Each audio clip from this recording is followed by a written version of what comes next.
اللہ تعالیٰ کہتے ہیں کہ لا تصغر خدک للناس،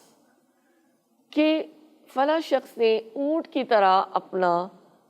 کلا پھیل لیا، یعنی یہ ایک جیسچر ہے۔ اور یہ بتایا گیا ہے کہ قبیلہ تغلب کا ایک شاعر تھا، عمرو بن حی، کہتا ہے کہ ہم ایسے تھے کہ جب کسی جابر نے ہم سے بات کی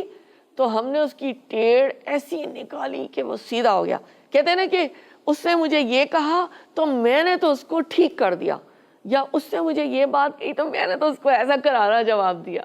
ہم لوگ یہ یعنی بعض دفعہ اپنی عام زندگی میں ایسی باتیں بعض دفعہ خدا نہ ایسا کر جاتے ہیں۔ اصل الفاظ جو یہاں استعمال کیے گئے نا وہ مختال، فخور، یہ لفظ استعمال کیا ہے، یعنی کوئی شخص اپنی دانست میں اپنے آپ کو بڑی چیز سمجھتا ہو، جس کو کہتے ہیں نا ایٹیٹیوڈ، بعض دفعہ کہتے ہیں کہ اس کے گردن میں سریا ہے، فخور، اپنی بڑائی کا اظہار۔ بعض دفعہ آپ زبان سے کچھ نہیں کہتے لیکن آپ کی چال، آپ کی باڈی لینگویج، آپ کی اکڑ، آپ کا تکبر، آپ کا غرور، فخر، یہ سب کچھ بہت کچھ آگے بکھیر رہا ہوتا ہے۔ میں اللہ سے پناہ طلب کروں گی کہ اللہ نہ کرے